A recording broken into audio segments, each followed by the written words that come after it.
Iron সমৃদ্ধ কাঁচকলার আরেকটা রেসিপি নিয়ে হাজির হয়েছি। নমস্কার বন্ধুরা, আমি শ্রীপর্ণা।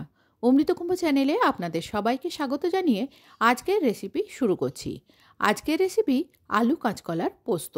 এই পোস্ত আপনারা এরকম শুকনোভাবেও রান্না করতে পারেন অথবা আরেকটু পাতলা রেখেও করতে পারেন, সেটা আপনাদের নিজেদের পছন্দ মতো। আসুন রেসিপি শুরু করা যাক। কাঁচকলা আলু পোস্ত বানানোর জন্য দুটো কাঁচকলা নিয়েছি। কাঁচকলাগুলো প্রথমে মাঝামাঝি ফালি করে নিয়েছি আর তারপরে ছাল ছাড়িয়ে ধুয়ে ডুমো করে কেটে নেব। আপনাদের দেখা সুবিধার্থে আমি একটা ফালি ছাল ছাড়িয়ে দেখাচ্ছি। এরকম পাতলাভাবে ছাল ছাড়িয়ে নিয়েছি। মাথার বোটা আর পেছনের একটু অংশ বাদ দিয়ে ছালটা ছাড়িয়ে নিয়েছি। তারপর ভালো করে ধুয়ে এইভাবে ডুমো করে কেটে নিয়েছি। যেরকম আলু পোস্তর আলু কাটে সেইভাবে ডুমো করে কেটে নিয়েছি। কাঁচকলা কেটে রেখে দিলে কালো হয়ে যায়। কাঁচকলা যাতে কালো না হয়ে যায় সেই জন্য একটা পাত্রে আমি ঢেলে নিচ্ছি আর দিয়ে দিচ্ছি এর মধ্যে 1 চামচ গুঁড়ো হলুদ। একটা কথা খেয়াল রাখতে হবে, এখানে আমি শুধু গুঁড়ো হলুদ দেব, নুন দেব না। নুন দিলে জল কেটে যাবে। নুনটা রান্নার সময়ই ব্যবহার করব। শুধুমাত্র কালো যাতে না হয়ে যায় তাই হলুদটা মাখিয়ে রাখছি।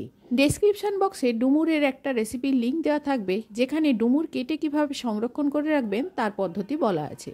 সমস্ত কাঁচকলাগুলোই হলুদ মাখানো হয়ে গেছে। এবারে আমি কিছুটা পোস্ত জল দিয়ে ভিজিয়ে রাখছি। আধ ঘন্টা মতো ভিজিয়ে রেখে পোস্ত বেটে নেব। পোস্ত বেটে নেওয়ার পরে রান্নাটা শুরু করছি। মিডিয়াম ফ্লেমে গ্যাসে একটা কড়াই বসিয়ে তাতে কয়েক চামচ সর্ষের তেল দিয়ে দিচ্ছি। তেলটা গরম হলে কালো জিরে দিয়ে দিচ্ছি 1 চামচ। কালো জিরেটা ভাজা হলে দিয়ে দিচ্ছি ডুমো করে কেটে রাখা আলু।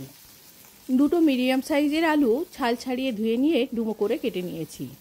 আলুগুলো তেলের মধ্যে নাড়াচাড়া করে ভালো করে ভেজে নেব। মিনিট 3-4 ভেজে নেওয়ার পর দিয়ে দিচ্ছি এর মধ্যে হলুদ মাখানো কাঁচকলাগুলো। যে কাঁচকলাগুলো আমি প্রথমেই কেটে হলুদ মাখিয়ে রেখেছিলাম। দেখুন, কাঁচকলাগুলো ঠিক যেরকম রেখেছিলাম হলুদ মাখিয়ে সেরকমই রয়ে গেছে। এতক্ষণ পরে কাঁচকলাগুলো রান্না করছি, কিন্তু কোনো রকম রঙের পরিবর্তন হয়নি। কাঁচকলাগুলো দেওয়ার পরে ভালো করে তেলের সাথে মিশিয়ে নিচ্ছি। তেলের সাথে মিশে গেলে ঢাকা দিয়ে আমি রান্না করব। ঢাকা খুলে আবারও নেড়ে চেড়ে দেবো। এইভাবে 2-3 বার ঢাকা চাপা দিয়ে রান্না করার পর কাঁচকলাগুলো এইরকমভাবে ভাজা হয়ে যাবে। আর এই সময় কাঁচকলাটা প্রায় সেদ্ধও হয়ে আসবে। আমি আপনাদের একটা তুলে হাত দিয়ে চিপে দেখাচ্ছি। দেখুন ভেতরটা কতটা নরম হয়ে গেছে। আলুর সাথে কাঁচকলা দেওয়ার পরে 4-5 মিনিট রান্না হয়ে গেছে। এবারে দিয়ে দিচ্ছি এর মধ্যে পরিমাণ মতো নুন। কাঁচকলা হলুদ দিয়ে মাখানো ছিল, কিন্তু আলুতে কোনো হলুদ দেওয়া ছিল না, তাই দিয়ে দিচ্ছি পরিমাণ মতো হলুদ। এবারে নুন হলুদটা মিশিয়ে নিয়ে মিনিট খানেক মতো নাড়াচাড়া করে ভেজে নেব। এরপর ঝালের জন্য দিয়ে দিচ্ছি 2 চেরা কাঁচা লঙ্কা। আপনারা যে যেরকম ঝাল পছন্দ করেন সেই মতো কাঁচা লঙ্কা দেবেন। কেউ যদি গুঁড়ো লঙ্কা ব্যবহার করতে চান করতে পারেন। লঙ্কা দেওয়ার পর আলু কাঁচকলা আর একটু নাড়াচাড়া করে নিয়েছি। এরপর দিয়ে দিচ্ছি এর মধ্যে পোস্ত বাটা। 2 কাঁচকলার জন্য আমি 4 টেবিল চামচ পোস্ত বাটা দিচ্ছি। 2 কাপ মতো জল দিয়ে দিলাম। এই জলের সাথে কাঁচকলা আলু ভালো করে মিশিয়ে নিয়ে ফোটাতে থাকবো।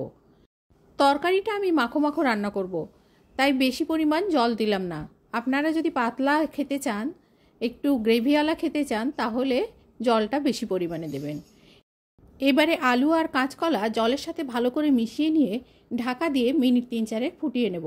পোস্তটা আলু কাঁচকলার সাথে যাতে মজে যায় সেই জন্য মিনিট 3-4 ফোটাবো। ঢাকা খুলে দেখাচ্ছি। আলু কাঁচকলা পুরোপুরি সেদ্ধ হয়ে গেছে। তরকারিটা একেবারে রেডি হয়ে গেছে। এবারে নাড়াচাড়া করে একটু মিশিয়ে নিয়ে গ্যাসটা অফ করে দিচ্ছি আর নামিয়ে পরিবেশন করে দেখাচ্ছি।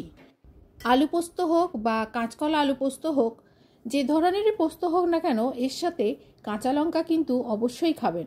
কাঁচা লঙ্কা দিয়ে খেলে এটা খুবই খেতে ভালো লাগে। আজ এই পর্যন্ত। সবাই ভালো থাকবেন। ধন্যবাদ।